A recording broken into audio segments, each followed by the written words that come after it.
Party people, welcome once again to the Party of One podcast, the actual play RPG podcast where the gaming table is always set for two. I am your host as always, Jeff Stormer, and this week on the show, I am joined by Matthew Gravelin for a game of Tapestry. Tapestry is a blank slate, mint tin, card-based storytelling game in which players literally weave together narrative threads to create a winding, complicated, beautiful, rich, layered story that can span any number of settings, genres, or themes that you have in mind. Matthew and I played the game. We created a slice-of-life, Cartoon Network sort of inspired storytelling game that really, I think, invokes some really beautiful imagery and themes, and it's honestly just something that I'm really, really proud of, and I'm really happy with how it turned out, and I think that you're really going to enjoy it. So I really can't wait for you to listen to it. Tapestry is a great game. I loved playing it. I think you're really going to enjoy it.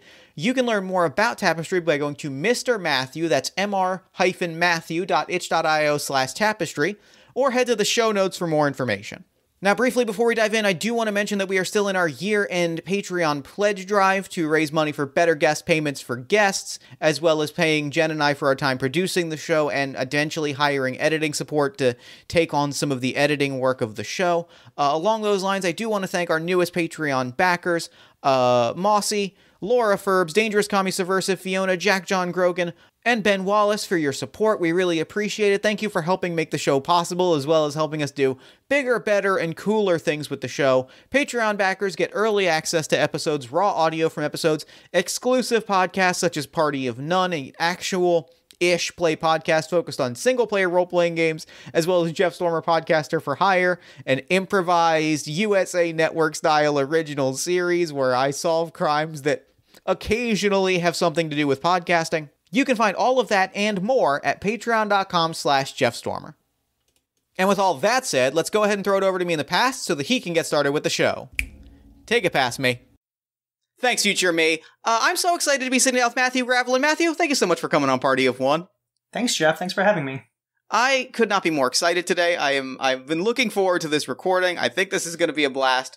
But at the top of our episode, why don't you let our lovely listeners at home know about exactly what we're playing this week, as well as anything else you've got going on that you might want them to know about.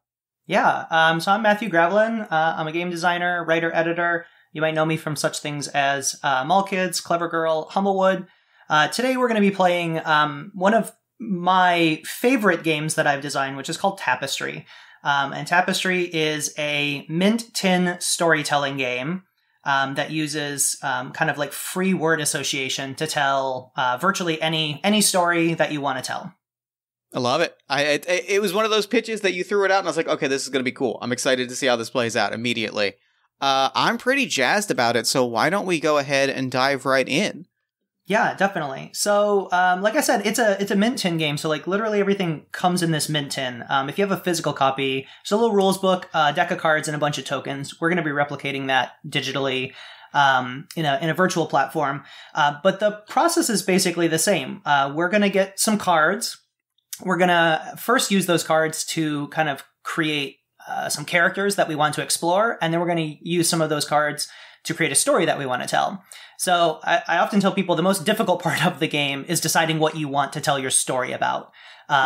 So there's nothing in the game really for that. I suppose you could like draw cards and get inspiration, but so if there's anything that you've been like consuming in media or reading or just kind of interesting like story that you want to tell, we can do anything from superheroes to sci-fi to high fantasy. It's all on the table. I was gonna say, just to throw it out, what's the last movie, TV show, or book or comic that you read that really like got your wheels spinning? The true honest answer to that is Craig of the Creek. My son just discovered Craig of the Creek on HBO Max, and it's been on the background. He watches a lot of cartoons. But I kind of like caught a glimpse of it out of the corner of my eye, and I'm like, oh wait, this is my entire childhood in the 90s. So I've actually been spinning my wheels a lot on like what about this is so interesting to me. And I think it's like this combination of the mundane and the fantastical. To these kids, everything they're doing is so important and so magical. And to everybody who's like, all the adults looking on, it's just like kids with sticks in the woods. So my answer is slightly similar in a lot of respects, and this is also me being 110% honest. I could give better answers, but I have to be real with my answer. My answer is also a story about young people experiencing the world and that mix between the fantastical and the mundane. It's maybe slightly less. Maybe it's not quite as. It's Beavis and Butthead Do the Universe. Mm-hmm. I watched that recently. I watched that last week, and it really hit all of my buttons in that it was an immaculately crass and silly and unsophisticated affair. And something about watching these two dirtbag shitty teenagers stumble through the world really hit all of my buttons in a way that I fully was not prepared for. Yeah, that has to be like the most eloquent and generous description of Beavis and Butthead I've ever heard in my life, and it's not wrong. It's actually very accurate. It comes from a place of more love than I'm willing to admit, is what I will say. So then, what I'm hearing, and maybe maybe we cut the middle, and it is. What I'm hearing is that, like, what if the story is, like, a kids on bikes style, like, young people on an adventure thing where that line between the fantastical and the mundane is, like, thoroughly blurred. Yeah, I love it. That seems like that's where our headspaces have been, and that feels like a fruitful thing to explore. Yeah, I like it. All right. So where do we kick off from here? So I'm dealing some cards to us, some digital cards here. So just as kind of like an overview, the cards in Tapestry are domino cards. So they are exactly twice as tall as they are wide. Mm-hmm. So we will be overlapping them in the course of play in a couple of different ways, but they'll always kind of like fit together perfectly. Got it. And then on each end of the card, so there's two ends, there's a adjective noun phrase is usually the form it takes. And it's intentionally vague. You're supposed to be able to look at these words, and they might stir something in you just naturally, right? Like joyous noise might mean something to you if you were like a band kid or grew up in a church setting or something like that. But some of these phrases might have absolutely no inherent meaning. They will have meaning in the context of the story we start telling. So once we start going and you see the card intangible worth, you know, to our kids on bikes kids, that might mean something different there than it would, you know, mean to you, Jeff, or me, Matthew. So that's what we have in our hands right now. There's a deck of 48 of them that we'll be playing through, and we'll be making some cool shapes in this digital realm. The first shape that we need to make, though, is technically impossible for us to make in a digital space, but you normally make this like overlapping kind of Celtic knot style. So you're going to choose 4 of these cards. And you're going to choose 4 of the prompts, basically. And you're going to use those to interpret your character. So you're going to choose 1 to be their motivation, desire, or goal. You're going to choose 2 of these prompts to be their skills, talents, or unique abilities. And then you're going to choose 1 prompt to be their flaw, hindrance, or shortcoming. Again, you have 5 cards with 2 prompts each, so there's a little bit to look at here. I always recommend just kind of like go with your gut, right? Like whatever like pops into your head first, whichever of these words is like drawing your attention, just run with it, because you can kind of like sit and look at these words forever, but it's supposed to be interpretive. So, you know, whatever catches your eye. And then you can put them onto the play space here if you want to like rotate them and see them in a different orientation. I always find that that's really helpful to like spin them around and play with them a little bit. All right, a character is immediately taken shape, and I'm just I'm putting down my cards in order, and I'll rotate this one. I know, I'm kind of doing that too. I'm like, maybe I should rotate these, and I'm like, no, I'm kind of liking the words I see here. So I think I'm going to just take them literally straight up in the order that they arrived in my hand and tell a little story about my kid here. Now, I have there's one of these cards that I am going to ask you about, because it's kind of a big twist that I want to know. There's 2 ways I could take this. As I am looking, I'm gonna arrange these in just in the order, and all of the text that is facing up is the things that I want to go with. But one of these Perfect. cards. So why don't we talk through our characters, talk through the choices that we've made once you've got your 4, and then we'll kind of work out. And then I'll throw you the 2 options that I'm staring at, and we'll kind of go from there. Mm-hmm. Yeah, I'm ready. I'm good. All right, talk me through what you got. Okay, so I took these as is, and I like them. So I went with Joyous Noise. I am a band kid. I also grew up in a church setting, and Joyous Noise to me is handbell choir. So I think this is a kid who maybe isn't the most religious, but like just goes to church because of the family, and that's what they do. And would otherwise just kind of slog through it, but because that there is a musical opportunity, and I'm just going to say it's handbell choir, just because there's a musical opportunity there. Like there is something that they can get there. That feels good.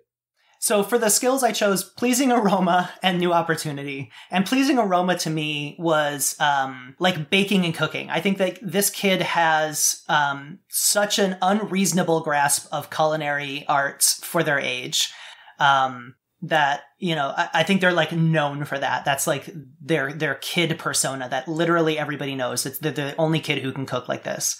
And then New Opportunity, I think this kid can also see things in different perspectives. They can always see a different angle. They can always see a different avenue. And then I went with Arresting Event as my shortcoming. And I think I'm going to interpret that literally and say that this kid was arrested at some point. And I don't think it was like them being malicious or harmful. I think it was like they got caught up with the wrong kids, like wrong place, wrong time type of situation. But they were arrested. It's like on their juvie record now, like they have to go to like a special counseling session or something at school every couple of weeks or whatever. So I think it's more of a persona thing now. It's more of like a kid urban legend. Like, oh, that kid got arrested. And every time the story gets told, the reason they got arrested is more and more outrageous. It was probably something stupid, like they were nearby somebody graffitiing them all or whatever. But like, I think that that precedes them all the time. So that becomes kind of an influence of how people think about this kid. I love that. So I'm going to talk through three of my options, and then I'm going to throw you the 4th one because there's 2 very, very, very good and very funny and very fun possibilities for what this 4th option is. So, for my motivation, I chose Natural Leader.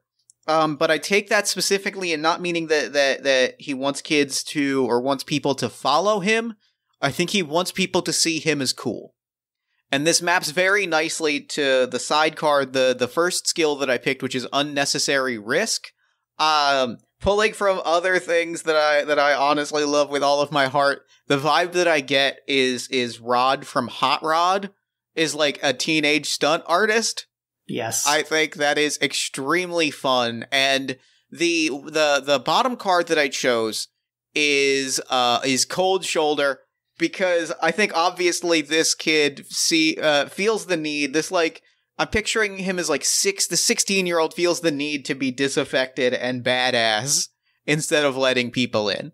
Right? Like, has cultivated the persona of the stunt star and is like living that lifestyle and is like keeping that persona at the detriment to maybe his personal life. Now, I love it. Which leaves us with the other skill. I have 2 options here, both of which are fun, but one of which throws the game in a very specific direction. And I will say, from a safety note, I will keep the specifics of one of the options at arm's length, but like I think it is a fun, inciting incident. Yep. So the 2 options I have are Grand Entrance, which I would interpret as knows how to make an entrance, knows the persona, and plays it very well. The other one I have is Untimely End, which means that this character might be a ghost. Yeah. I mean, the great part about this is you can see the cards coming up. Whether you're playing digitally or physically, you can see the other people's cards, and it's hard not to have an opinion about them. And I think that this is like some kind of slimmed down tarot type of assessment, but like we both looked at that card and had the exact same thought.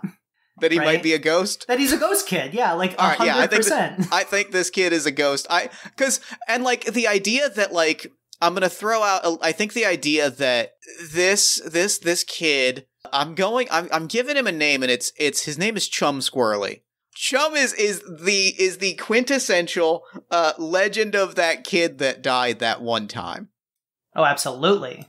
And, like, I think that's as deep as I want to get. Like, there might just be, like, a hint of, like, it was a sick jump that went wrong or something, but, like, we never see it, we don't know it, but, like, the idea that just this ghost kid has shown up for this, at this moment, for your character is, like, extremely fun to me.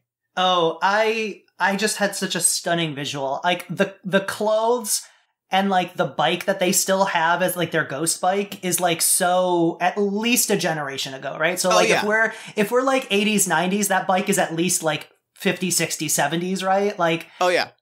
So, and it's like a sight gag in the, like, the film or TV adaptation of this story. It's, like, my kid doesn't know. My kid doesn't have a fashion history background. So, like, but we as the viewers look at that and be like, that kid's at least 30 years older. Mm-hmm. I think that's great. And, like, especially, you mentioned, like, 50s, 60s. I'm looking at photos of, like, the 50s vintage bikes, and, like, I forgot that the bike that Pee-wee Herman has in Pee-wee's Big Adventure is, like, an old 50s bike, and that, like, Red Ryder bike is so visually good that, like, you could picture a stunt kid, you could picture, like, a teenage stunt star riding this bike around doing sick flips. I love it. That's great. I love that a whole lot. Awesome. So we can now take the time to kind of, like, specifically name and pronouns for kids is kind of like a bare minimum here. If you want to add any more, we can. I don't often add too much here. I like to explore it through play. So yeah, for my kid, I think it's, I don't know why Terrence popped into my head, but I think Terrence is their name and it's they, them. Got it. And you already said it's Chum. No, I had a name, or I had a stage name, and I went, that feels on the nose, and then I switched it, and then went, I think it's much funnier if it is accidentally on the nose. So Chum's stage name is the Phantom. Love and it. I think he's come to recognize the irony of that. Yeah, I love it. I love these two kids already. These are two good kids. Look, this is my favorite game for a reason. Like, it's just so unassuming, and I think that's why it's so hard to, like, sell people on it. But, like, I've never had a mediocre play of this game. Like, this game is always good. It is always, like, so inviting every time I play it. So, I wish more people would play Tapestry. So hopefully someone out there will hear this and go, hey, I want to play that game. I'm already having a blast with it. This is great. All right. So we've made our characters. What are we doing now? Yeah. So we should have one card left in our hand. Yes. And this card is going to represent a relationship. So this game can be played with more people. So this would usually be the relationship between your character and the character on your left. So, but because it's just, you and I, and we're playing, we can basically each have, like, a multifaceted relationship with each other. We can just basically point this card at each other. Yeah. So my last card says intangible worth and storied past. And I think mainly to... Never before have these literal meanings been so good.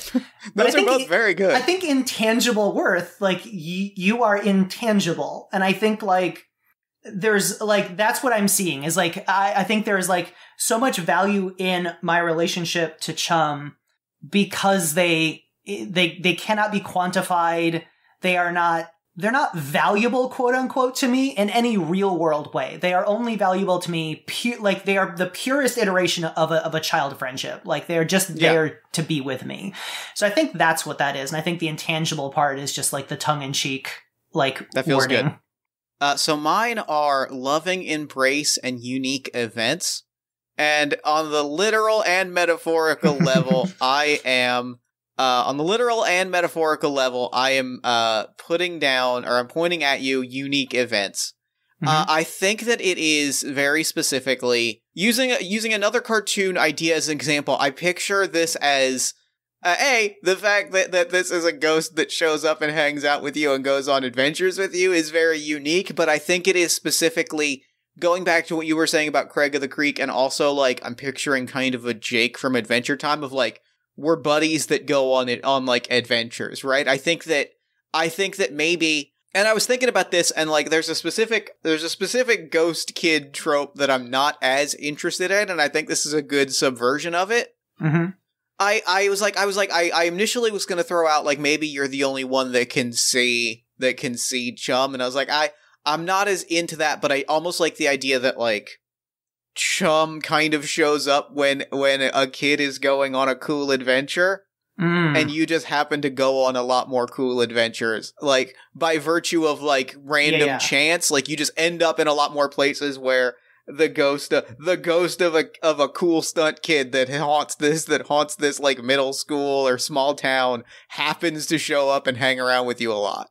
Yeah, that actually works perfectly, because in my head I had like an origin story where I was in trouble. I was doing something a bit risky and dangerous, and that is when we first met. So like our relationship is contextualized in the notion of adventure and danger. Like, and to exactly what you were saying, maybe you're not around as much when I'm doing boring, mundane stuff. So the entity that is our relationship is purely and strictly adventure based. Yeah, that feels very, very good. I like that a lot. Cool. Awesome. So we have now completed character creation. What we're going to do is start playing the game proper here.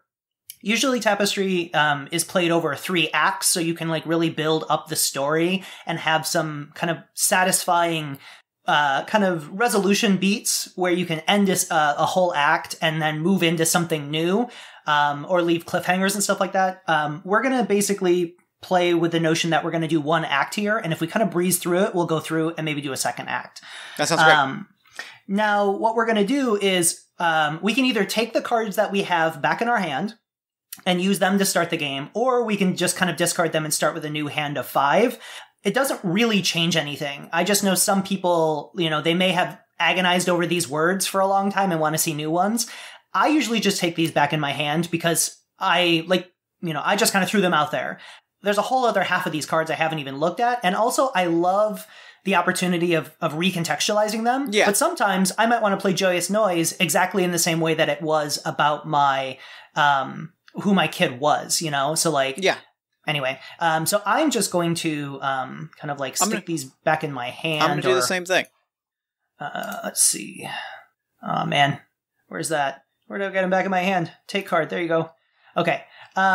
So to start the game, in a 2-player game, we are each going to lay down 2 of our cards, and we're going to kind of overlap them in a way to make kind of like a cross. So if you imagine the cards as being a rectangle made of 2 squares, one of the squares is going to just keep getting overlapped on, and there's going to be kind of a wheel and spokes type of thing. Got it. Yeah. So to help contextualize this, I'm going to invite you to play the first card.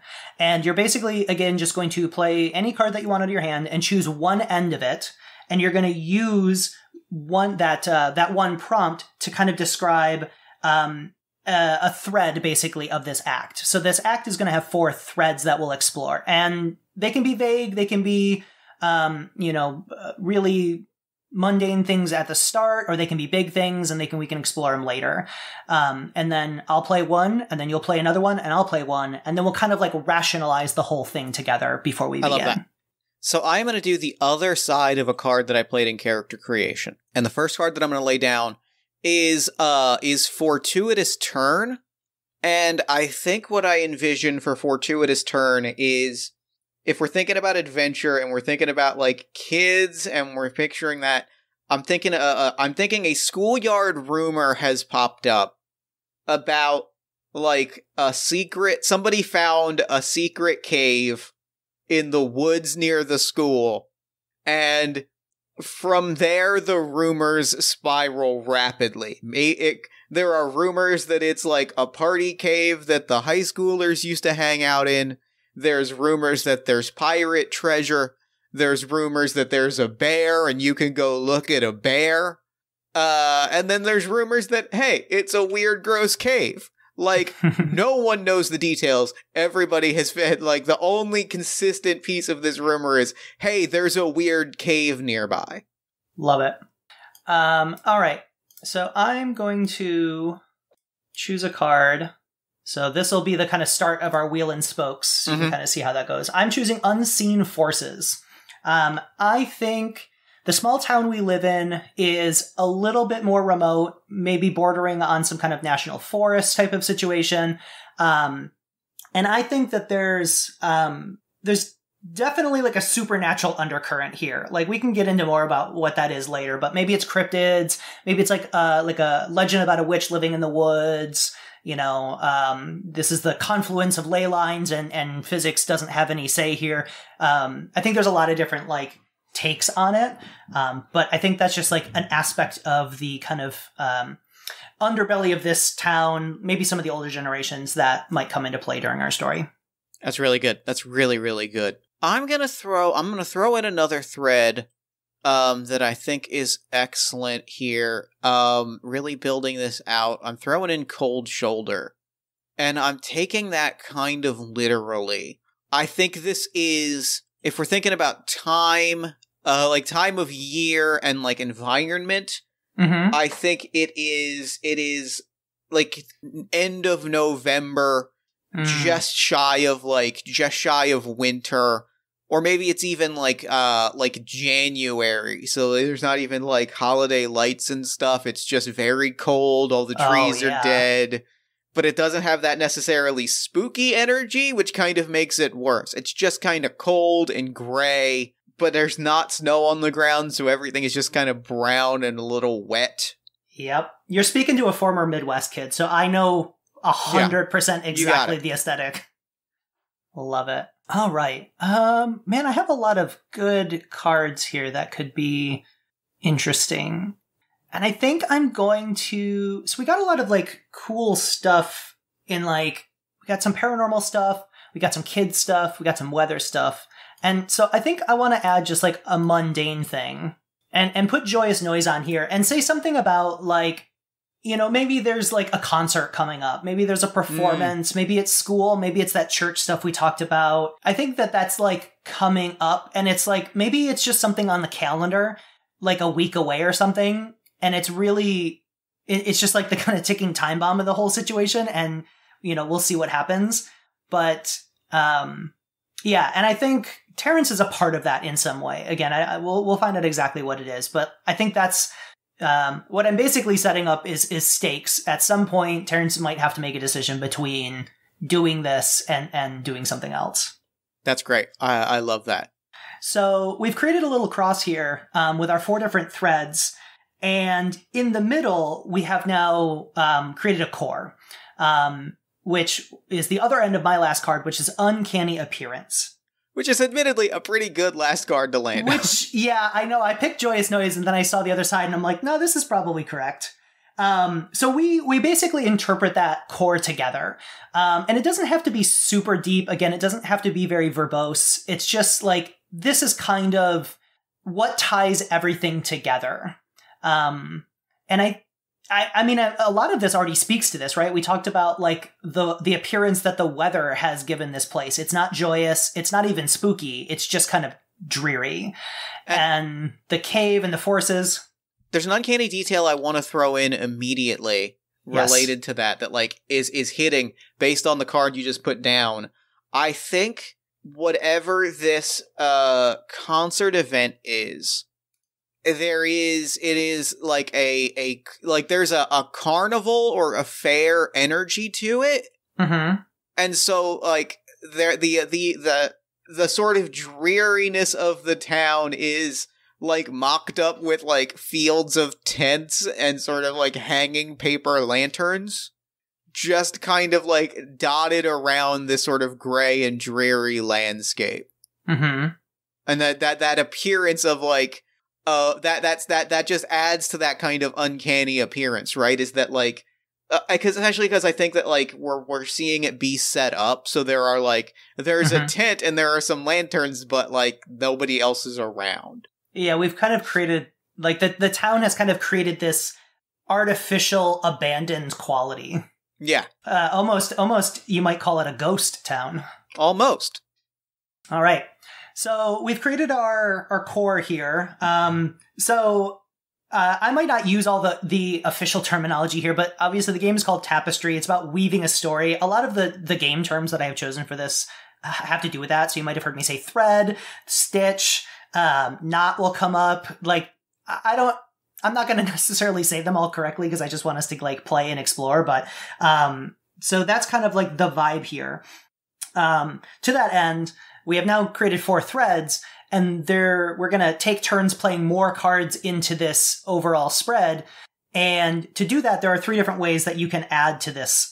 So the kind of standard one is just to like, what I call pulling on a thread. And you'll just take one of your cards, choose one of the ends to like be the words you want to talk about, and then slide it under the existing thread.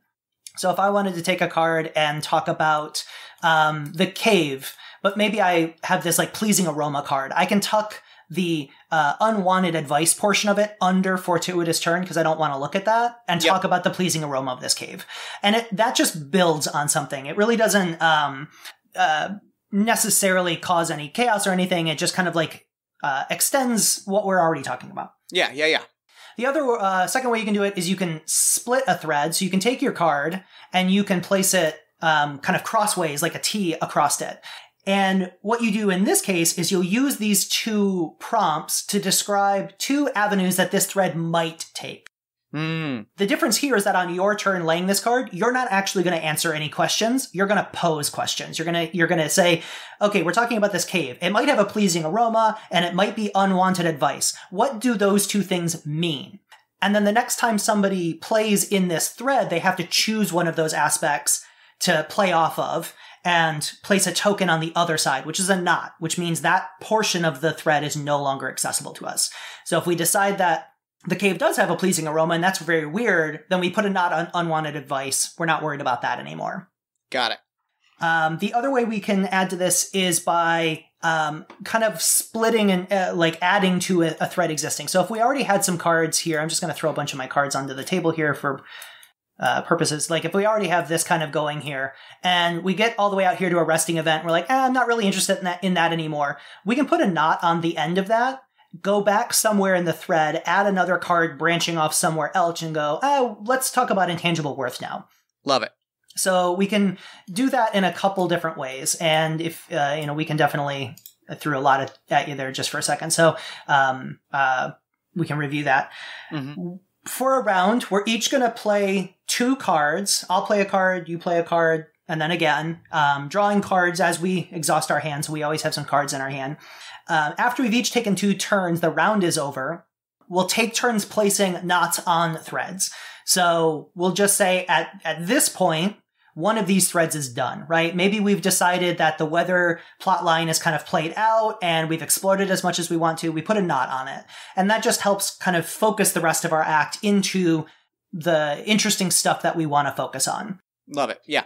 And then we'll do that round structure 4 times, which will mean at some point, everything will basically be knotted. If there's anything kind of straggling, we can wrap those up in like kind of a post-act type of thing. But the whole point is to kind of like, we can't be everywhere all at once. These kids have to kind of focus their attention on something, and it means that they'll neglect something else. So that's why we put knots on it. Got it. Yeah, and then that's the end of the act. If we were playing a longer game, we would like collect all the cards, kind of sum up the act, and then talk about how we roll into the next act. What's the next part of the story? So we'll see if we get there. And I think the last thing then is just when it is your turn to lay a card. The only advice here is to set a scene. You don't necessarily have to role play it. You don't have to add a lot. It could be very, very short. You could just say, I'm adding to Cold Shoulder by talking about like this storm system is moving in, and that's kind of ominous. And that could be it. That could be your whole thing there. Or it could be more verbose. We could play it out. We can talk to each other. We can create NPCs on the fly. We could do all sorts of things. Really, it's just up to you how deep you want to get into it and how much you want to add to the story, whatever feels right in that moment. Love it. Awesome. Okay. All right. Do you looking at your hand, is there anything that stands out to you that you would like to go first? Yeah, there is. There's one that immediately jumps out to me. There usually is. I'm going to add to a thread. And I'm going to see if I am adding a grand entrance to fortuitous turn. And I think that the scene is, you know, we follow like our unseen our unseen eye through the town. Like we follow our camera through the town and we see all the snow or the dirt on the ground, and we see the tents and the festival lighting, and we find ourselves like we see this cave entrance, right? And it is you can see, I think, like, we can see at a glance, like, we the viewer can see at a glance exactly why this cave has spun so many different rumors, and, like, some of them are ordinary and some of them are absolutely supernatural, because this cave looks terrifying. It's got stalactites. It's got stalagmites and stalactites. Yeah. Every cave has both. That's how we get by. And they are absolutely all, like, along the mouth of the cave, giving it the look of teeth. Mm-hmm. They are absolutely, like, it's got the look of teeth, it's got the look of jaws. It just, you can stare at this and go, oh, yeah, this is, mortifying. Yeah, even the adults can look at it and be like, oh, I get it. So I think that's the scene is, I think, I'm gonna ask you this question. Mm-hmm. Is Terrence here alone, or has Terrence has Terrence come with other kids, brought other kids, or come here alone? To the cave entrance? Yeah. I kind of see Terrence as a little bit more of, not a follower, but, like, just kind of, like, on their own, and if they happen to be in a group of people, they can mesh into it, but it's not really, like, this is my group of kids. So it's probably just, like, whatever the last class of the day was, or whatever club or sport happened to be, like, letting out. It was just like, hey, we're going to go look at the cave. You know, Terrence, do you want to come along? And it's like, yeah, sure, I got nothing else to do. So I think it's a little bit of following, just a little bit of kind of being in the same place at the same time. And listening to all these different wild explanations about the cave. Some people claim the cave wasn't even here before, right? Like, it's somehow a new cave. And again, people are making up all sorts of stuff about the teeth of the cave. I think there's a heated discussion about who gets to name the cave and what the cave's name is. That's great. That's very, very good. And I think in the camera lens kind of pulls into Terrence, and the rest of that noise kind of fades out. And I think it's like going back and forth between Terrence and the cave. And I think Terrence is somehow, like, really enthralled by this cave and really can't explain why at this point. That's really, really good. I love that. I think that's a good moment to leave the scene and see what our next turn is. Love it. So yeah, and always remember you can draw another card, so you always have some in your hand here to work with. Yep, I will draw another card. What do we want? I think... Oh, it's a good card to draw. I'm excited for this one. I think, as much as I know I'm getting rid of pleasing aroma here, and I've said the word pleasing aroma a lot, so let's get away from that. I don't want the cave to smell weird. I'm putting unwanted advice under joyous noise. So I think, you know, after the cave kind of dies down and everybody has to go home for dinner at the end of that day, I think Terrence is back at home. I think their parents are, you know, doing up dinner, and one of the parents is just very, like, you got to do your extracurriculars, you got to get into college, you got, like, it's this obvious, like, railroad track plan that every single, you know, person must follow if they want to succeed. And so I think it's like, you know, you're good at this music, you're good at what you do, you have to focus on it. If you do this now, I know you don't want to, but it will be good for you, you'll get ahead, you'll have a great job. Like, it's all this, like, advice that is well meant and obviously, like, comes with love, but it's just a story that Terrence has heard so often, and it's just kids don't want to do what they're told, like, explicitly. That's not what they're into. So I think that's kind of just setting the stage a little bit more for Terrence to say, this is where they're coming from. Like, it's not a family of trauma. Like, it is a very nice family. It's just, like, Terrence is maybe in that space that all kids go through at some point where it's like, what's my passion? What do I care about? What makes me me? That's great. That rules. I love that. All right, back to you. All right. I am going to, exactly like you said, I am going to add a thread or I'm going to pull on a thread. I'm going to pull a thread, and I'm going to use my card exactly exactly as I originally did, but also with a little bit of a twist. And I'm going to build off of that unwanted advice and put natural leader here. Because I think that we see Terrence in their bedroom, right? We see their... What does their bedroom look like? Kind of feel like it's more emulation than anything. Like, Terrence knows what a kid's bedroom is supposed to look like. So there's, like, posters and, memorabilia and stuff like that around. But I don't know if any of it doesn't feel cohesive, really. And none of it feels super authentic. I think it's just them trying to find themselves and say, like, do I like rock music? Do I like... this TV show? Do I like sci-fi? Do I like this, fantasy book series that everybody was talking about last year? And, again, I think it's like the parents are very supportive here. Like they buy them these posters, they buy them these books. But I don't think any of it holds a lot of true personal meaning for Terrence. I love that. I love that a lot. And I think there's gotta be like one window that looks out to the backyard.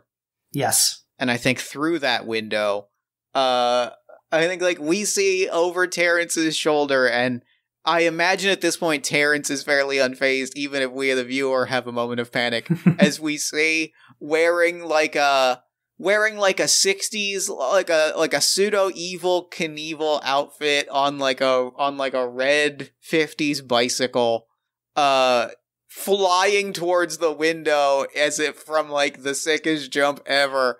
Is Chum on the bike, and then phases right through the window as a ghost, and then just starts kind of like doing like unicycle hops and like wheelies. Yeah. And is just going around going, you got to see that cave, right? We're going to see that cave.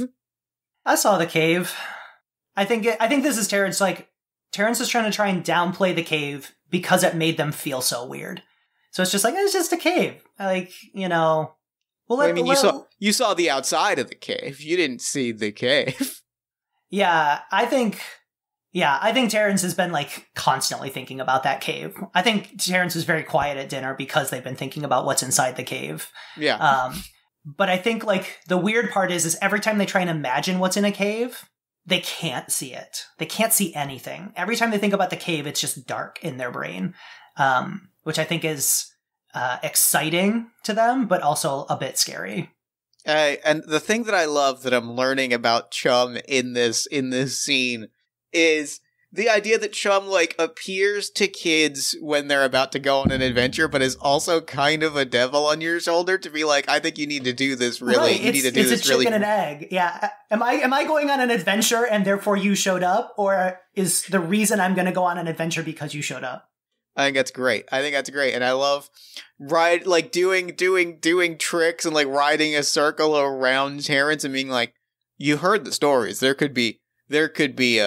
heard there's a full 4-person X-Men arcade machine in the cave. I've heard there's a Yeti.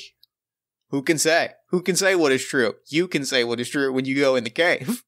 I love it. All right, what does our next turn look like? Yeah, I have some cards. I got some cards here. What do we want? Oh, I really want to save this. I know that's like the opposite advice I ever give people playing this game is don't save your cards, but okay, I'm going to try and follow my own advice. So I'm going to throw this card out here just so you can see both ends of this. Mm-hmm. I guess for the listener, I have inescapable danger and frank honesty. So this is like, I think, okay, hang on. Perfect. I wrote the game to accommodate this. If you can't decide, you do a split. Yeah. So I think I'm putting this on Grand Entrance, which is our cave thread for now. And I'm making it a split. I think, let's say that was Friday. So now it's Saturday and Terrence has the day off and, gets back to the cave, somewhere, as is Chum's like MO. Chum is never just like, oh, spooky ghost just pops in. Chum always appears as if coming from a sick jump. It's always a trick. It's always something. It's never just like rolls in or even just pops in. It's always like over this hill out of nowhere or just literally falls out of a tree or something. And I think that's what happens is Terrence is walking to the cave. And again, it's this very cool jump with like, maybe it's a flip, but it didn't work, but you're a ghost, so it's okay. And so it's just like, you kind of like phase through the ground and then stand back up and brush yourself off. And then you're pushing the bike next to Terrence. And we're on the way to the cave. And again, as is like the sight gag of the show, Terrence is never fazed by this. No, not even a little bit. And we're walking to the cave. And I think we get there. And I don't think this is something that is like said or even known to the characters. I just think like from a story perspective, like if we're writing the script, inside that cave is either inescapable danger or frank honesty. And I think the difference here is this cave going to be a physical challenge for the kids, or is it going to be more of kind of like an emotional personal journey? Mm-hmm. Yeah, that feels great. I really like that. Okay. So we now have each played 2 cards. Yeah. So because you started the round, we have these tokens here. I'll bring one down close to where we're playing. So you're going to choose any of these open ends. So basically the ends are anything that could have a card played on it next round. So frank honesty, inescapable danger, unseen forces, cold shoulder, and natural leader are all available to us here. If you as the player of this game, you get to decide what we care about. And it can be, empowered by the story that we've had. So like, again, maybe we haven't done anything on cold shoulder or unseen forces. And, maybe now is the time to just say, you know what, maybe these unseen forces, maybe these like witch stories, maybe that's not what this act or story is going to be about. And we can just put the knot there. But you are ultimately in charge of that. There's a lot of, narrative balance here. Like next round, I'll get a turn to do the lead card and knot. So ultimately the decision's up to you about where that knot goes. So I know exactly where I want to put it. I'm glad that we put it on here for aesthetic purposes, but hold on. Can I grab these? I'm going to put the knot on cold shoulder. Okay. I don't seem to be able to grab the... Oh, there you go. Yeah, I'm going to put the knot on cold shoulder. I think that, like, I'm glad that it's there aesthetically, because I think it does color a lot of, like, what we're exploring on our other threads, but I think in terms of... I don't see a lot more of the story building off of that, and I think it's something that, like, now that we're kind of in the shit, I think it's kind of where... the characters are kind of, like, have kind of reached a point of acceptance with it. Like I think we're seeing them in like pea coats and leather jackets and things, but like it's not really something that they're going to be like directly interacting with. Yeah, got it. Especially as we're like standing at the literal cave entrance here. The outside weather may not feature as much where we're going. All right. Okay, so we've completed a round. We each now have, refilled our hands with some cards, and now, I will be starting the round. And what do we want? I'm gonna play this card over here without thinking too hard about it up front and just kind of talk about it and see what happens. So I'm adding abundant resources to unseen forces. And I think, like, what's standing out to me here is, like, there's probably some old folklore about this area. Again, I grew up in the Midwest, so this is very much like what I grew up with. There's these, settler stories. There's these explorers. It's very glorified. We found this brand new land, which is empirically false.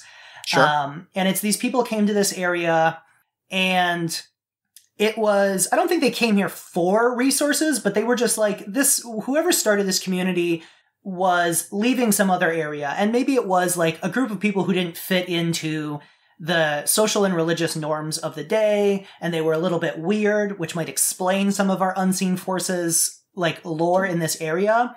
And we weren't really going anywhere, but we ended up here, and this place had, forests, and it had fields, and it had, a little bit of everything, right? Maybe this cave system talks to some mining that used to happen here, and there's probably water nearby that provided, fish and stuff. So I think that's kind of like why these people are here. And then the way it plays into Unseen Forces is like, there's probably a lot of like, there's probably a harvest festival here. There's probably like, you know, oh, people leave little bits of food on their porch to like give to the spirits of this place or something like that. There's probably a lot of like tie-in between our folklore and like the giving thanks for these resources. I like that. Which is probably super appropriative in certain places. But again, I think that that's just a little bit more color on like what exactly this folklore is all about here. I like that. I really, really looking at my cards. I almost also want to. I'm gonna go with it. I'm gonna go with my first instinct and also split a thread here. This feels like a good moment to do it because I think the scene is Terrence is at the mouth of the cave, and I think like there is a sense of like.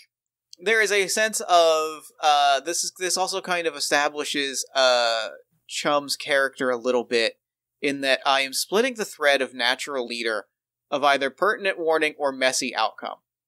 And I think like because I think that like we've seen this in like this long walking shot of us through the woods and we probably passed some tents and some signs of the festival is like Chum just will not shut up about all the possibilities of this cave, right? Like, I think, and maybe this is also kind of pointing me, I mean, like, this is projecting a future action, but, like, this is kind of giving me some thoughts about, like, a future action to take with the other split thread, but, like, the idea that, like, he is actively spurring this adventure, and it's either going to be he's doing it to give you the heads up about where it's going, or it's all going to explode very dramatically. But one way or another, he is thoroughly in Terrence's head, and they are soaking it up, right? Like, it is every bit, for as magical a character as Terrence is, I think the dynamic here is every bit a teenager spinning stories to make a younger kid think that they're cool, and that's either going to go really, really well, or it's going to go really, really badly. Yeah. Okay. So this thread that we're on started with Joyous Noise, which was kind of about this concert, and it's kind of morphed into this like duality of like, who is Terrence going to take advice from, and who is going to be the voice inside their head. Which noise is the joyous noise? Yeah. And I know which noise is, because of this intangible worth. You know, we talked about this relationship before. You know, in Terrence's mind, the Chum is a ghost and therefore is worldly, is supernatural, has more to offer. Even though Chum is just another kid who did one too many sick jumps when they were alive, you know, to Terrence and their limited scope in the world, that's got to be more important and more valuable than their parents. Their parents have never been ghosts. They don't know. They've never transcended anything. So I'm putting a tangible worth on messy outcome and putting a knot on pertinent warning. And I think Terrence is going to get into a messy outcome here. Oof. The card I just drew just punched me in the gut because I see exactly the action, and I think we finally get to the cave and we have that moment. I think that we see the moment. We see the moment that you're describing is very much like Terrence. They steel themselves and they get excited and they take the moment and, you know, maybe we're both on bikes and we like ride and we do a jump, and this is where this is where the gut punch comes. And the card that I have is Common Sense Swirling Angst, and I'm putting common sense, and I'm tying the thread, or I'm split. What am I doing here? I am knotting an end of the thread. I'm knotting the end that is inescapable danger, tying it to frank honesty. And showing common sense, because I think we get inside, and it's a cave. And I think, like, the big ultimate, like, we get inside, and, like, there's a whole fake montage of us, or a whole, like, tension-building montage of us riding the bikes. We jump inside, and we take a curve, and we take another curve, and we've got our flashlights, and we finally, like, we see a crackle of light, and we finally, like, peer around a corner, and it is, in fact, just, like, a hangout spot where some older kids used to hang out, and so, like, the crackling light is just, like, an old electric, like, it's like a fly zapper that is hanging, that is kind of zapping, and there are some there are some car magazines and comic books, and there is, like, 5 cans of Mountain Dew Baja Blast from a 12-pack that was purchased. Like, it's just kind of nothing. It's just kind of a weird hangout spot that the older kids used to hang out. And that is the commonsensical of, like, yeah, kind of course it would be. I like it. So another, like, really fun part of this game is so it's my turn right now to place a knot in a round. I was certain I knew what I was going to do, and I'm completely changing what I'm going to do based on that. So I'm putting this knot over on the Abundant Resources card, which is the Unforeseen Forces thread. I think the kind of shine coming off of this cave is really taking the shine off of everything for Terrence. I think, like, suddenly all of the folklore that they used to be interested in, they used to, like, scour the library for, like, UFO encrypted books, and this was, like, you know, part of what they grew up with. It's all gonna get a little duller, you know, as they kind of, like, have a moment of growing up in this cave. Just to say, like, man, none of it is as cool as I thought it was. Like, I bet if I look in the metaphorical cave of anything, it's gonna be a metaphorical, you know, shitty teenage hangout. Yeah. So I'm putting a knot there, which kind of, like, unofficially signifies, like, what our story is about now, right? Like, we still have this thread about Terrence balancing real life and their life with Chum, and then we still have some stuff to explore with the cave, which I'm excited to get into. I am too. Okay, so I believe you now get to start the round, and we'll also be nodding when we're done with this round. Yes. And I will now. Actually, this immediately. Oh, this is good. My brain wheels have started to spin, and, like, I'm reading the words on this card, and I think there's a very fun way to immediately put, like, a wild pivot on the plot, the point of the story that we're in, where it feels like this is sort of the moment of, like, it all kind of stops being magical, and I think it becomes magical in, like, a much different and weirder way. I'm adding to the thread of common sense, and I'm putting inevitable collapse on the board. Oh boy. And I think that we have this montage of, I think that the weeks have gone by, and I think that, like, Terrence has told the other kids, like, they've talked about, like, yeah, it was just, like, some comic books and some sodas, and, like, it has become a little bit of a kid hangout. It's, like, kind of become again a kid hangout spot. And like you said, some of the magic of the supernatural and the weirdness, some of the weirdness and the supernatural has faded, and so Terrence has been kind of just, like, reading ordinary books. And I think the first sign that something is still up is that Chum is still kind of just riding his bike around Terrence. But I think you eventually read a book, or Terrence eventually reads a book, is reading about, like, the impact, like, is reading about, like, erosion and, like, natural effects of running water. And, like, happens to, like, flash back to that montage, cracks in the stone, water on the walls. Oh no, this cave is going to collapse soon.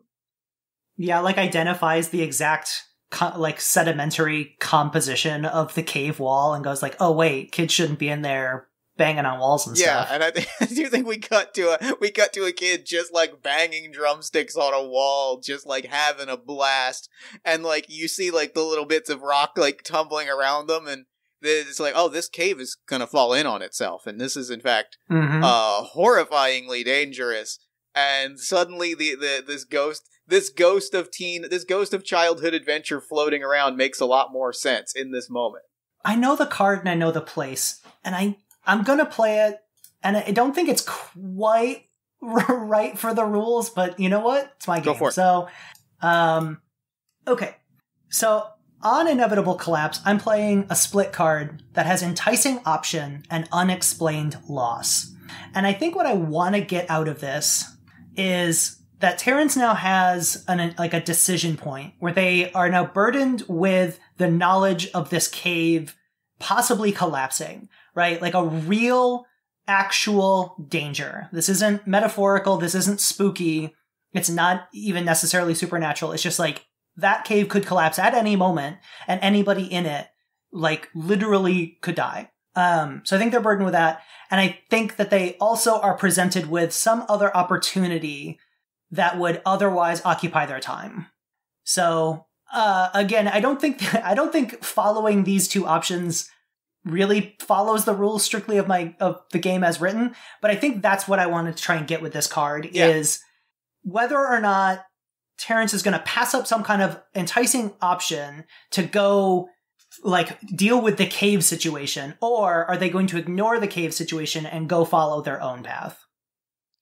Well, okay. Now things are cooking. Let me draw a card because I might have the perfect build for that. I do have kind of the perfect build for that. I have to decide which direction I want this to go on. Because I think I want to propose what that enticing option maybe is, and maybe it's that, like, bringing it back around to the original definition of joyous noise. Like, maybe it is, maybe Terrence has been offered, like, lead, like to be, like, a star-featured handbell player in this, like, concert at the festival. But, like, if they're there playing at the concert, like, that's when they've got to actively be, like, ringing the metaphorical bell of, hey, people got to get away from this cave. And what I want to then propose, it's gotta be, it's kind of, I almost did the exact same move that you're doing by splitting this, but I think instead I'm adding to the thread of intangible worth, and I'm putting untested experiment here to say, like, maybe what happens is, like, that crisis point of, so then maybe it doesn't go on intangible worth, maybe it goes on unexplained loss. I'm going to keep it where it is. Because maybe what it is it goes back to that intangible worth, and maybe this is the moment that that Chum kind of proves that worth by throwing out a, what if you were able to do both at once? Like, what if you were able to play that lead role, but in doing so, like, take control and, like, get everyone's attention and get everyone away from the caves and let everybody know that this is about to happen. Like suggest some kind of, like, ridiculous plan that says, hey, we're about to do something absolutely ridiculous. We are about to take on something that, like, we do not necessarily have the capacity to take on. But, like, what if we can crack this? Yeah. Okay. So here's the thing. Yeah. This card is both of those answers. Got it. It could be either one. So I have a card that says Hard Truths or Welcoming Crowd. So I think what you kind of described was, like, right, do both. And the only way to do both is to do the lead role thing and then utilize that platform to get a message out. And what's it gonna be? So I guess like what is that? What kind of story do we want to tell? Like, do we want to tell us a somber story here about, like, a teen who was not listened to? I think especially, and a bad thing happens. I think at this point, I think I'd rather end the. I think this feels like it's building to, like, it's building to, like, a heartwarming thing. I think, like, if we're thinking about the material that we kind of threw out as the things that have been spinning our wheels, I think, like, it's as true of Craig of the Creek as it kind of is as Beavis of Beavis and Butthead, that, like, things do kind of work out in the end, and I think that feels like the right emotional truth to chase. Okay. Here's what I'm going to propose then. I know we keep, like, moving these cards all over the place, but here's what I'm going to propose. And it's going to be a little bit of a proposal for your not as well. So I'm going to put these over here. Okay. I'm going to say Untested Experiment is finished with Welcoming Crowd. That feels good. So I think the plan works. I think it's this handbell solo featured, type of thing. I think the town loves it. I think, like the parents are super just like thrilled, right? This is just, this is going to look great on a college application, right? That kind of passive aggressive child support that they give. And then, ends with like a speech about like, something like the kids are not safe here. Like I need you all to like find your children. Come with me right now. We're going to go to this cave. We're going to save these kids. And I think, it's that Craig of the Creek style look where it's like we get there, maybe there's some hesitance, but like we get there and we pull the kids out just as things are collapsing and it all works out. And so I'm gonna actually, you know what? Here's what I want to propose. We're going to put this up here under enticing options because it means a good thing happened, and therefore I'm going to not unexplained loss. Okay. And now that finishes our round. So I think what I was going to say about your not is I feel like both of these separate threads, like the cave thread and this whole like parent advice, handbell solo type thread are basically the same thing. So if you have a good strong story beat for nodding one of these or the other, I think I do. I think I know which one I want to knot, and I think it's because what's going to effectively happen is that's going to really allow us to build in our final kind of round off of one specific thread, and I know what kind of thread I think especially since like this will be like the end of our game, and this will be like our wrap up point. I think putting knotting untested experiment, that feels like a natural resolution point for both the sense of like, should Terrence, like, is it safe to trust Chud? The answer is sometimes. Should Terrence be listening to their parents? The answer is sometimes. Like, I feel like we've answered a lot of those questions, and that means the thread that is open that's going to be immediately explored is welcoming crowd, and that feels like a good almost epilogue beat is like what does after this look, what does like the aftermath of this look like for Terrence and for Chum? Like that's the thing that I'm interested in exploring in the next round. Yeah. And I think I have a good card to kick us off here. So I'm going to add unexpected insight. And I think like the parents feel differently about Terrence. I think the town in general feel differently about Terrence. I think all the kids definitely think differently of Terrence because like even no matter how many times Terrence tries to explain, I saw this in a book. I'm kind of smart and I saw the signs. They still are like, oh no, like you couldn't possibly like that. This is supernatural. You knew you're an oracle. I think kids come to Terrence to like ask advice on like stuff they're doing. Like, should I take this class or this class? And so I think the unexpected insight is just like Terrence is just kind of looking at the world in a different way. It's like you can be smart, but people may not even recognize that, but you'll still get ahead. And I think it's just kind of this like swirling, spiral of like yes ands and yes buts. But I think the unexpected insight is that, you can be kind of like revered, you can be popular, you can do all of these things for like the wrong reasons. Like sometimes the world just shakes out. And, it's just kind of like, again, it's a lot of right place, right time. It's a lot of, Terrence got arrested and didn't do anything. But now Terrence did something and everybody just thinks it was like supernatural. Right, like, what's the, right? Like, I think, again, Terrence is just growing up a bit too fast. And I would also love to know if your character has any new unexpected insights or if they're still just doing their sick jumps as usual. That is like, and I actually kind of, I know my next move and it kind of really builds on that question to kind of, the answer to that question is kind of no.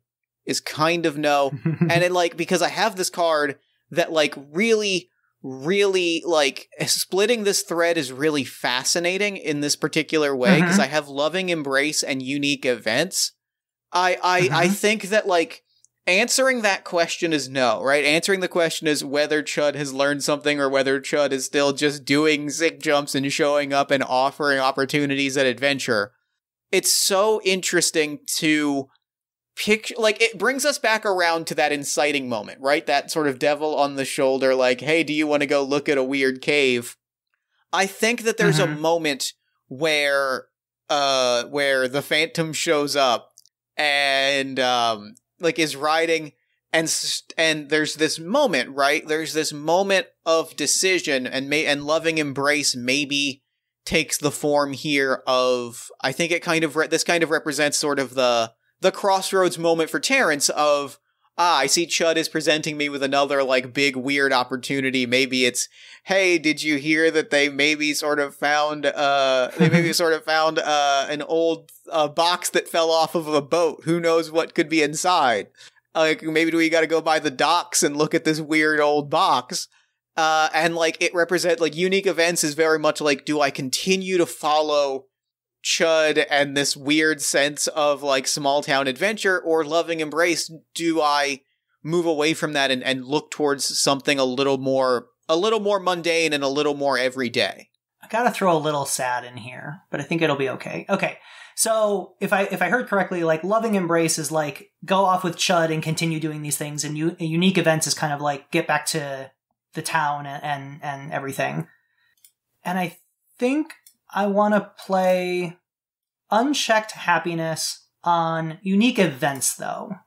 So it's kind of a mixed thing here for Terrence. And I think what it all comes down to is just like, maybe they recognize, not that they don't need Chud anymore, but like maybe like Chud pops in when the time is correct, when the time is right, when they are needed. And I think maybe that's real. What Terrence is realizing is like, I'm growing up, I'm moving on, and there's other kids that need Chud, right? And I think they're happy about that. And I think that they say to Chud, like, I can't go look at the weird box that the boat dropped, but you know what? There's this kid who's 2 grades below me who's like in need of that. Like he's got no friends. Maybe he just moved here. People pick on him and he could really use an adventure. And, why don't you go take him to go see the box? And I think that's happiness for Chud. Like that's another new kid, in probably a very long line of kids over the decades where they can just kind of restart and say, it's just adventure now. It's, it's that adventure period before we grow up. Even the mundane, even when a box of probably like soaked fishing tackle is probably all it is, but that's a relic. That's a treasure. And that kid is going to see that magic and see that treasure. And Terrence can be happy about that, knowing that I had that in my life also. And I know the exact the card I drew is pitch perfect, especially because this is either the last card of the game or the second to last card of the game.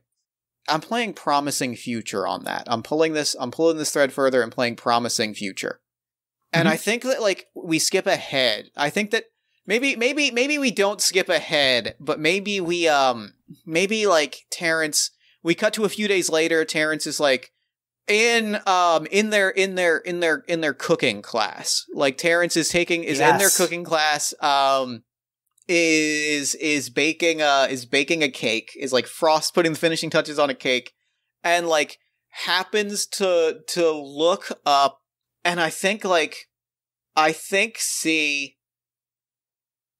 a snapshot of like the last graduating class, right? Like maybe it's the cooking club, and there's a picture of like last year's graduates, and there's a kid a few years older than Terrence, and she's like standing there, and she's got this big trophy, and like kind of half translucent over her shoulder, Terrence sees Chud, and and kind of like has this smile of like, oh, this is like an ongoing line thing. And then we see a moment, like it pans out, and we see the photo of Terrence's graduating class, And, like, we see a picture of Terrence with the handbell of, like, all the yearbook photos of the photos through the years. And we see Terrence with the handbell and Chud throwing the heavy metal horns behind Terrence. And, like, we see this kid down by the dock, and it's revealed that, like, actually there was a mermaid in that box. And, like,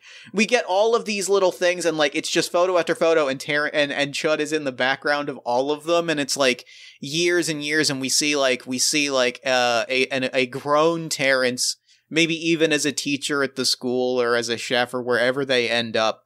We just see them looking at all these photos and seeing that, like, and seeing the connection that, like, yeah, Chud never moves on, but continues to, whenever a kid needs that little push to go on an adventure and learn something about themselves, is there to kind of, like, bring something to life and, like, give them that opportunity in the biggest weird way possible. I love that so much. All right. I mean, officially, I'm left to put a knot, and it's the last knot of the act. It goes on Promising Future. I think Terrence has, like, you know, the yearbooks and the photo albums in front of them, and they close it, and they just have this, you know, like, nice deep breath in and a sigh and a smile. And I think their child, their kind of, like, middle school child comes in, looks a bit exasperated, looks bored. I don't know what to do. I don't have anything to do. And I think Terrence just kind of smiles at them and says, you know, I heard that there's, these rocks all stacked up on each other exactly in the middle of this weird field. Why don't you go check that out? Maybe you'll find an adventure there. I love that. That's what a perfect ending beat. And that is our game. Damn, that was beautiful. That was wonderful. I'm so happy. It was really good. Like I said, I've never had a bad game of this. I think this might be the first kind of, like, slice of life game I've ever played of Tapestry. Like, usually it gets pretty wild pretty quick. Like, I've done, like, film noir monster hunters. I've done, like, Renaissance Italy secret societies. I've done space. I've done pirates. I've done all sorts of wild things. And this is kind of like the first time we've just followed a kid and their ghost friend around for a little bit. And yeah, I loved it. Again, we could have, like, we wrapped everything up in one act. Mm-hmm. It's very one-shotable, but, like, you know, you can play several acts of this. You know, we could take Act 2 and start as Terrence's child, right? Like, we could start there, or we could go back and do a flashback and explore Chud's life or something. So, you know, again, I think that's kind of the double-edged sword of this game. Is it's really hard to market this game as anything, but also it could be everything. Right. I think it's a beautiful framework for, like, telling these really, like, interwoven stories. Now you've got me doing the terminology, but I think it does just kind of, like, build these things off of each other, and, like, the sense of, like, we're gonna see where we go with it, and we're gonna follow the story where it takes us, is, like, a really wonderful and beautiful experience that just, like, it filled me with joy, and I could not be happier that we got to play it today. Me too. So I'm glad you enjoyed it. I had such a good time. Thank you so much for playing this with me. Absolutely. So real quick, before we wrap up, where can people find you, your work, and Tapestry online? Yeah. So again, I'm Matthew Gravlin. You can find me most places as Mr. Matthew, Mr. Matthew. If you go to my Twitter, that's, like, my kind of main hub here. You can find all my games on itch at mr-matthew.itch.io. You can go there, /Tapestry will bring you to the digital page for Tapestry. What's cool about the digital version is you can print and play these at home really easily. It's all black and white. There's also files in there to upload into Roll20, so if you want to play digitally, you can. And then there are links to go buy physical copies of Tapestry, which, as I mentioned, it all fits in a mint tin. It's perfect for cons. It's perfect for travel. It's perfect for, you know, you can just inject a little one-shot. Some people play it as a supplement to other games. Again, I would love this to be in more people's hands. And you can always send me pictures or screenshots of your game and tell me about your stories on Twitter at Mr. Matthew. I love them. I will never not want that. Beautiful, wonderful. Could not be happier. This kicked ass. Thank you so much for playing it with me. And for now, I'm going to throw it over to me in the future so that he can wrap up with the show. Take it, future me. Thanks, past me. And thanks again to Matthew for coming on to the show. That game was God, it was really perfect. Honestly, it made me cry editing it, which I think is about the highest praise that I can give an episode. Just a really beautiful story. The game facilitated that and, you know, encouraged us and gave us ritual to play with in all the ways that you want a storytelling game to do. And I could not be happier about the play experience we had. It was truly special, and I'm truly grateful. Be sure to pick up your own copy of Tapestry at Mr. Matthew. That's mr-matthew.itch.io/tapestry, or check the show notes for more information. And be sure to follow Matthew on Twitter at Mr. Matthew. Then while you're on Twitter, follow us at Party of One Pod. Like the show on Facebook at facebook.com/partyofonepodcast. Support the show financially at patreon.com/JeffStormer or ko-fi.com/JeffStormer. If you enjoyed the show, head to bit.ly/partyofonediscord. Talk to us about the show, gritty, wrestling, I don't know, all kinds of shit. If you enjoy the show and you also like, you know, t-shirts and notebooks and, I don't know, stuff, head to bit.ly/partyofonemerch to check out our merch store. And then finally, if you're looking for another podcast to enjoy, if you've gotten to the end of this and you're thinking, God, I wish I had another 2 hours of just listening to Jeff play games, I've got 2 great podcasts for you. All My Fantasy Children is a character creation, storytelling, and world-building podcast on the One Shot Podcast Network, where my best friend Aaron Catano Saez and I, we take a listener prompt, we spin it into an original fantasy story, and we populate a shared universe one story at a time. I literally just got done recording an episode with Aaron, and I am jazzed up. It is one of my favorite experiences.